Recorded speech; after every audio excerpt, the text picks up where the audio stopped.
ఉంటే దాన్ని అనుసరించి ముఖ్యమంత్రి గారు పిన్నాపురంలో దేశంలోనే ఫస్ట్ పిఎస్పీ ఆంధ్రప్రదేశ్లో ఉండటం గర్వకారణం సార్. అది సిబిఎన్ గారు రూపకర్తగా చెప్పుకోవటంలో ఏమాత్రం కూడా సందేహం లేదు. వీటి వల్ల చాలా పెద్ద ఉపయోగం ఉంటుంది.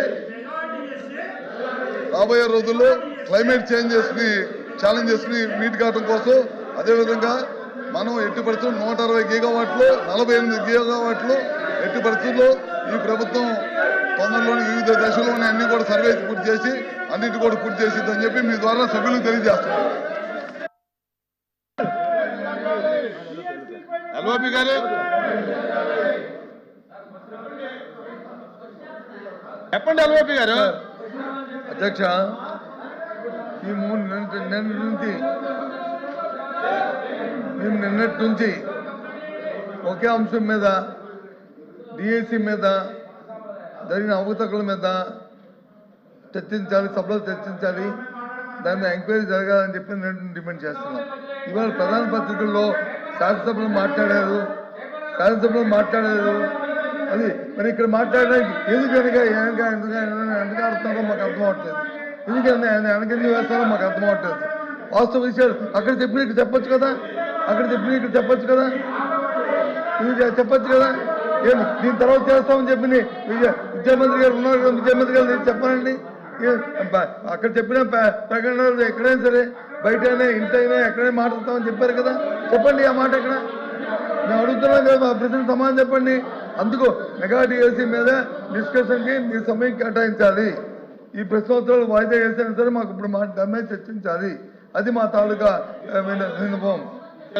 దాని మీద తిరస్కరించడం జరిగింది. మీరు వేరే ఫార్మెట్లో రండి, లేదంటే మళ్ళీ ఒకసారి బీఎస్సీ పిలుస్తాను, బీఎస్సీలో మీరు డిసైడ్ చేసుకోండి. అంతే తప్ప మళ్ళీ మీ ఒక్కసారి దాన్ని అలౌ చేయడం జరగదు. మీరు వేరే ఫార్మెట్లో రండి, లేకుంటే కనుక బీఎస్సీలో డిసైడ్ చేసుకోండి. Please please please. Sir speaker, chairman sir, మీరు అనుమతిస్తే సార్. ప్రతిపక్ష నాయకుడు లేస్తే కాస్త గౌరవ సభ్యుల్ని కొంచెం చైర్మన్ గారి మీద పడకండి, కాస్త హుందాగా పక్కకు జరగండి. వారు చాలా స్నేహశీలి, మనందరితో చైర్మన్ గారు బాగుంటారు. అట్లని మనం ఆ చైర్లో కూర్చున్నప్పుడు వారి మీద పడేటువంటి అడ్వాంటేజ్ తీసుకోకూడదు అనేటువంటిది ఇది మన సంస్కృతి, మనం నేర్చుకున్నటువంటి సంస్కృతి. ఇప్పుడు చైర్ని ఏ రకంగా మీరు అవమానిస్తున్నారు పబ్లిక్ గా అనేది అర్థమవుతా ఉంది. మనం నేర్చుకున్న సంస్కృతి ఇది అధ్యక్ష. నంబర్ 1, వారు రిప్లై అవుతుంటే కూర్చుంటారు. వినండి,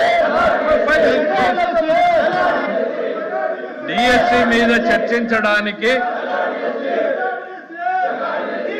అధ్యక్ష వాళ్ళ ఉద్దేశం చాలా స్పష్టంగా అర్థమైంది. మాట్లాడేకేం లేదు, అల్లరి చేసుకుని వెళ్ళిపోవాలని. అరే ఆయన ఏదో లేవనెత్తాడు, మేము క్లియర్ గా చెప్పదలుచుకున్నాం. డిఎస్సి మీద చర్చించడానికి ఈ ప్రభుత్వం సిద్ధంగా ఉంది అనేటువంటిది నిన్న బిఎస్సిలో స్పష్టంగా మీ ఎదురుగా ఆయనకు చెప్పాం. వాళ్ళ మెంబర్స్ కూడా చెప్తున్నాను అధ్యక్ష, వాళ్ళు వినుండరు. దయచేసి వాళ్ళ మెంబర్స్ ఇంటే అర్థమవుతుంది అధ్యక్ష. తమరు ఉండాల్సిన దగ్గర ఫర్మ్ గా ఉండాలి అధ్యక్ష. కొంచెం తమరు ఫర్మ్ గా లేకపోతే సభ జరపడం కూడా కష్టమవుతుంది అధ్యక్ష.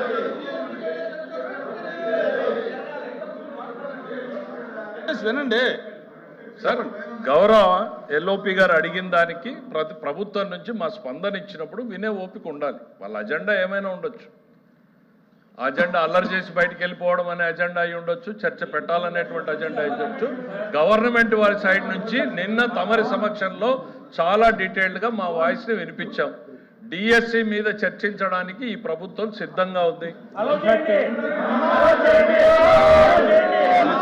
నువ్వు వచ్చి కూర్చొని చెప్తారా, మీరు లెజిస్లేటివ్ అఫైర్స్ మినిస్టర్ చెప్పేటప్పుడు ప్రభుత్వ ఆలోచనని వినకుండా మీరు డిక్టేట్ చేయాలనుకుంటే జరగదు, ఇంపాసిబుల్. ప్రజలు ఎవరు ప్రభుత్వాన్ని నడపాలి అనేటువంటి నిర్ణయాన్ని ప్రజలు డిసైడ్ చేశారు. ప్రభుత్వాన్ని ఎట్లా నడపాలి, ఏ సబ్జెక్టులు తీసుకురావాలనేది ప్రభుత్వం చాయిస్. దయచేసి మీరు అనుకున్నట్టు సభ జరగదు అన్న విషయాన్ని మీరు గుర్తుపెట్టుకోవాలి. ఇక్కడ we are here to discuss about the DSC. ప్రజలకు ఒకవైపు ఎల్నినోతో ప్రజలు ఇబ్బంది పడుతూ ఉంటే తాగునీరు, సాగునీరు, వ్యవసాయం ఏ రకంగా ఈ ప్రభుత్వం వాళ్ళని ఆదుకోబోతున్నాం అనేటువంటి బాధ్యతాయుతమైనటువంటి సమాధానం చెప్పాల్సిన మీరు నిర్లక్ష్యంగా